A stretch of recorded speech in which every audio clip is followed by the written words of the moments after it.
Hello, നമ്മുടെ ചെറിയ ഓൾസിസം മാവാണ് ഈ കാണുന്നത്. നോക്കിയേ, കണ്ട ഇതുപോലെ ചെറിയ കവറിലൊക്കെ അങ്ങോട്ട് ഒത്തിരി ഉണ്ട് കേട്ടോ. ഇരിക്കുന്ന എല്ലാം നമ്മുടെ ഓൾസിസം മാവാണ്. അപ്പോൾ നമുക്ക് നല്ല ക്വാണ്ടിറ്റിയിൽ ഈ പ്രാവശ്യം മാവുണ്ട്.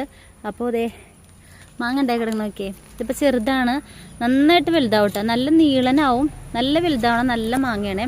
ഇപ്പോൾ നോക്കിയാൽ നിറയെ പൂവിട്ടിട്ടുണ്ട്, കണ്ട ഫുള്ള് പൂവാണ്. ഇനി അപ്പുറത്തൊക്കെ കായ ഉണ്ടാവും കേട്ടോ ചിലപ്പോൾ. ഞാൻ ആ സൈഡിൽ നോക്കിയിട്ടില്ല. അതെ ചെറിയ ചെറിയ കായ്കൾ എല്ലാത്തിലും ആയി തുടങ്ങി, മാങ്ങ ആയിട്ടുണ്ട്. ഇപ്പം ഇത് തന്നെ അത്യാവശ്യം നല്ല വലിയ പ്ലാന്റാണ്. കാണുമ്പോൾ നമുക്ക് ചെറുതായിട്ട് തോന്നുമെങ്കിലും നല്ല വലിയ പ്ലാന്റാണ്. നമ്മൾ ഒരു വലിയ ഡ്രമ്മിൽ അല്ലെങ്കിൽ മണ്ണിലൊക്കെ ആണെങ്കിലും വെച്ചാൽ നല്ല അടിപൊളിയായിട്ട് കായ്ക്കും. പിന്നെ ഓൾ സീസൺ ആയതുകൊണ്ട് എപ്പോഴും മാങ്ങ ഉണ്ടാവും. ഞാനിത് ആദ്യം വിചാരിച്ചിട്ടുണ്ടല്ലോ വലിയ ടേസ്റ്റ് ഒന്നും ഇല്ലാതെ മാങ്ങയായിരിക്കുന്ന കേട്ടോ. പക്ഷെ അല്ല, നല്ല ടേസ്റ്റ് ഉണ്ട് കേട്ടോ. പഴുത്താലും നല്ലതാണ്, പച്ചക്കും നല്ലതാണ്. ഞാൻ ആദ്യം വിചാരിച്ച പച്ചക്കൊക്കെ നല്ലതായിരിക്കും, പഴുത്ത അത്ര വലിയ മധുരം ഉണ്ടാവില്ല എന്ന് വിചാരിച്ചു. പക്ഷേ പഴുത്ത് ഞാൻ കഴിച്ചു നോക്കിയപ്പോൾ എൻ്റെ എല്ലാ അഭിപ്രായവും മാറി.